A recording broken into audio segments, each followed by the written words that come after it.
Cheating और forgery दो अलग अलग बातें हैं, या फिर क्रिमिनल ब्रीच ऑफ ट्रस्ट ये भी अलग बात होती है। डिपेंड करता है केस कैसा है। हर केस को समझने की प्रक्रिया अलग है। एफआईआर को पढ़कर ही पूरे केस को समझा नहीं जा सकता। कई बार चार्जशीट को पढ़ना होता है। चार्जशीट को पढ़ने के बाद भी कई बार सप्लीमेंट्री चार्जशीट को पढ़ना होता है। दोस्तों, कई बार आप लोग हमसे सवाल पूछते हैं कि जब भी कोई मामला रजिस्टर होता है चीटिंग और फॉर्जरी का, दोस्तों चीटिंग और फॉर्जरी दो अलग अलग बातें हैं, या फिर क्रिमिनल ब्रीच ऑफ ट्रस्ट ये भी अलग बात होती है। डिपेंड करता है केस कैसा है। हर केस को समझने की प्रक्रिया अलग है। एफआईआर को पढ़कर ही पूरे केस को समझा नहीं जा सकता। कई बार चार्जशीट को पढ़ना होता है। चार्जशीट को पढ़ने के बाद भी कई बार सप्लीमेंट्री चार्जशीट को पढ़ना होता है। इनको भी हटाकर अगर सुप्रीम कोर्ट आप जा रहे हैं तो कई बार हाई कोर्ट की पूरी पिटीशन इसीलिए मांगते हैं लोग कि हाई कोर्ट की पिटीशन पढ़कर यह पता लगा सकें कि आपने पहले डिफेंस क्या क्या लिए थे। अगर ये चीजें भी नहीं है तो कोई भी वकील साहब पहले आपके सारे डॉक्यूमेंट देखेंगे, कंप्लेंट देखेंगे, एफआईआर देखेंगे। ये भी नहीं हुआ सेशन कोर्ट में आप बेल लगाने गए, वो देखेंगे। सेशन कोर्ट में क्या रिप्लाई आया वो देखेंगे। यहां भी बेल नहीं हुई, हाई कोर्ट गए, हाई कोर्ट में पिटीशन क्या लगाई, वहां रिप्लाई क्या आया, ये देखकर ही सुप्रीम कोर्ट कोई वकील साहब आपको लेके जा पाएंगे। और ये वकील साहब का कर्तव्य भी है, ड्यूटी भी है। उन्हें पहले पूरा केस अच्छे से समझना ही चाहिए, वरना केस को प्रेजेंट कर नहीं सकते। कोई भी वकील साहब जब केस को प्रेजेंट करते हैं तो वो उसके बारे में जानते हैं कि चीटिंग कितनी तरह की हो सकती है। चीटिंग और फोर्जरी में कुछ बातें हैं जो आपको ध्यान रखनी चाहिए, और अगर आप उन बातों को ध्यान रखते हैं मुसीबत में फंसेंगे नहीं। ज्यादा कुछ जानने के लिए इन सब बातों को दोस्तों बने रहिए हमारे इस वीडियो के साथ। नमस्कार दोस्तों, फिर एक बार स्वागत करता हूं आप सभी का अपने इस यूट्यूब चैनल पर जिसका नाम है फाइट फॉर ट्रू। मेरा नाम है वीरेंद्र वर्मा। दोस्तों, आप में से कोई भी नए वकील साहब है, कोई भी लॉ स्टूडेंट है, कोई भी आपका सगा संबंधी जानकार जेल में है, या फिर आप पर कोई केस मुकदमा दर्ज हुआ है, वीडियो बहुत काम का है। पर्सनली जो मेरा खुद का जो एक्सपीरियंस है वो आपके साथ साझा करता हूं ताकि आपके साथ कोई समस्या ना हो और लीगल जानकारी आपको मिल सके, आप अपने आप को कानूनी जानकार बना सकें। जब भी दोस्तों कोई भी मुकदमा दर्ज होता है चीटिंग या फॉर्जरी का, ऐसे में कभी भी पहले एफआईआर को देखिए, एफआईआर का कंटेंट क्या बोलता है। एफआईआर कंटेंट नॉर्मल सा बोलता है कि हम दोनों मतलब कि एक्स और वाई दोनों आपस में बिजनेस कर रहे थे। बिजनेस करते करते बहुत समय लंबा हो गया, मैं इस आदमी को 1.5 करोड़ का माल दे चुका हूं, अब तक यह आदमी कोई पैसे मुझे नहीं दे रहा है। और ऐसे में ही अगर आप कोई एंट्री निकाल देते हो कि मैंने 20-30 लाख की पेमेंट इसको दी थी, ये पेमेंट 1.5 साल पहले दी थी, 1.5 साल के बाद बिजनेस चलता रहा, एक पेमेंट 6 महीने के बाद और दी थी, तो अब मैं पेमेंट नहीं दे पा रहा हूं, ये मेरी प्रॉब्लम है। तो ऐसे में ये मामला सिविल का है, ये मामला क्रिमिनल में नहीं जाएगा। ऐसे में ही वो बोलता है कि नहीं, इसने साथ फॉर्जरी भी की इसने मेरे साथ में, और फॉर्जरी कैसे की कि इसने मुझे फर्जी बिल दिया। और वो फर्जी बिल क्या होता है, हाथ से लिखी हुई कोई घुग्गी मारकर पर्ची बन जाती है ना, वो सब होती है। दोस्तों मैं क्या बताऊं, बोलते हैं कौओं के कोसने से ढोर नहीं मरा करते। कोई आपका बुरा भी चाह लेना अगर, और अगर आपको सही नॉलेज है, सही जानकारी, आपके साथ कुछ नहीं होगा। हर एक इंसान के ऊपर एक आदमी बैठा हुआ है पावर में, पुलिस के ऊपर उसके आला अधिकारी के ऊपर जज साहब के ऊपर एक और जज साहब। तो ऐसे में अपनी लड़ाई को पूरा लड़े,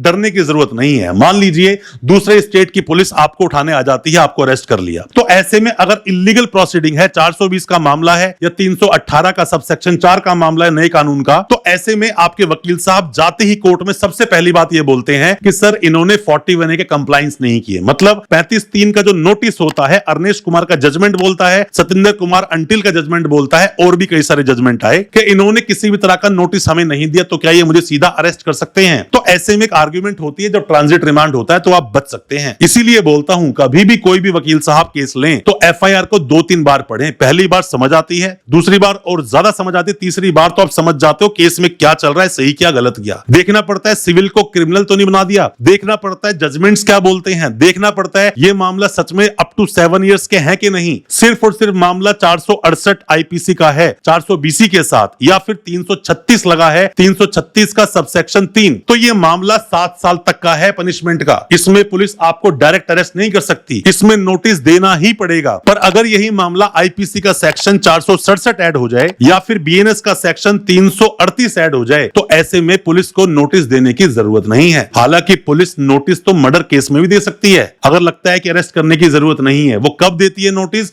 वो किस साठगांठ से होता है, वो आप समझदार हो, समझ सकते हो। पर मैं आपको कहूंगा कोई भी आप पर केस होता है, केस को समझना चाहिए कि केस का नेचर क्या है, कितना सीरियस है। ऐसे ही एंटीसिपेटरी बेल लगाने आपको नहीं जाना चाहिए, आपको समझना चाहिए। हो सकता है केस आपका क्वैश हो सकता है। अगर केस में कोई दम ही नहीं है, सिविल नेचर का अपराध है, तो क्वैश लगाओ। अगर आपके मामले कुछ बनता ही नहीं, पेमेंट आप दे चुके तो क्वैश लगाओ। मामले के अंदर आप पेमेंट देने को तैयार है तो क्वैश लगाओ। तो ऐसी कई सारी रेमेडीज होती है जिसमें सीधा आप क्वैश में जा सकते हैं, आपको बेल लेने की जरूरत होती नहीं है। अब मान लीजिए कि पुलिस वाले यहां पर दूसरे दूसरे स्टेट से आए, आपको अरेस्ट करके ले गए, ट्रांजिट रिमांड ले लिया, वहां जाकर अब पुलिस क्या करेगी? वहां जाकर सबसे पहले तो आपसे होगी पूछताछ होगी। पुलिस चाहेगी जितने ज्यादा नाम आप बोलते चले जाएं, जितने ज्यादा नाम बोलोगे उतने ही ज्यादा दिन की कस्टडी मिलेगी, मतलब पुलिस रिमांड मिलेगा। आप गए हो किसी भी तरह से उठाकर, पुलिस आपको बॉम्बे ले गई, आपने कहा एक आदमी कोलकाता रहता है जिसने के डॉक्यूमेंट फॉर्ज मेरे को दिए थे, एक आदमी हैदराबाद रहता है, एक आदमी गुजरात रहता है, तो 3 लोग रहते हैं अलग अलग जगह पर, तो पुलिस वाले आपको साथ में लेकर 3 जगह घूमेंगे, 1 हफ्ते का रिमांड मिलेगा। तो इसीलिए चेन जितनी छोटी हो उतना अच्छा, और पुलिस के रिमांड से आपको बचना है, तोते की तरह जो बोलना है बोलते जाओ, बस चेन छोटी होनी चाहिए, खामा चेन मत बनाओ। लोगों ने आपके साथ गलत किया नहीं, लोगों ने आपको डॉक्यूमेंट दिए नहीं, बस खामा नाम ले रहे हो पुलिस के कहने से, तो इन चीजों से बचिए। आपकी भी अकलमंदी, पुलिस जिस तरह से अपने इंटेलिजेंस का इस्तेमाल करती है, मार पीट कर कुछ भी वसूल करवाना, मार पीट कर कुछ भी चीजें उगलवा लेना, ये कोई पुलिस की ड्यूटी नहीं है। पुलिस को इंटेलिजेंसी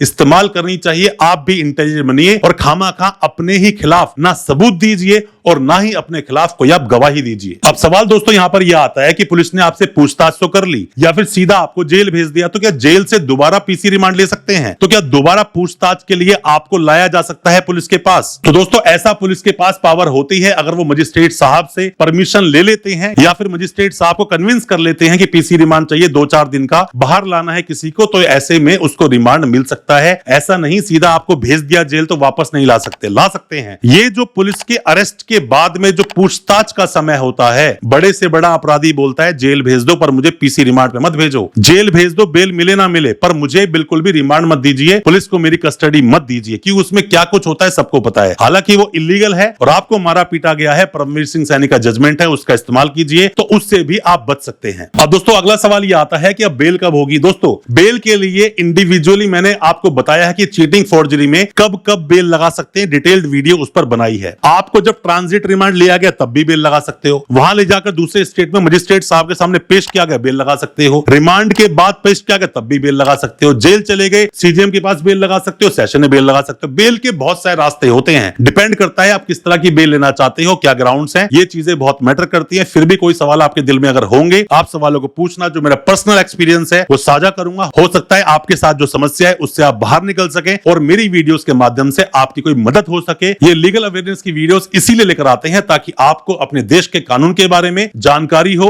और आप प्रॉब्लम से बाहर निकल सकें अगर कोई फर्जी केस आप पर दर्ज हुआ है। अच्छा लगा हो आज का वीडियो, चैनल को सब्सक्राइब करना बिल्कुल ना भूलें, साथ में लगा बेल आइकन जरूर दबा दें ताकि इसी तरह की लीगल अवेयरनेस की वीडियोस दोस्तों आप तक पहुंच सके सबसे पहले। बहुत बहुत शुक्रिया दोस्त, धन्यवाद हमारे इस वीडियो के साथ बने रहने के लिए।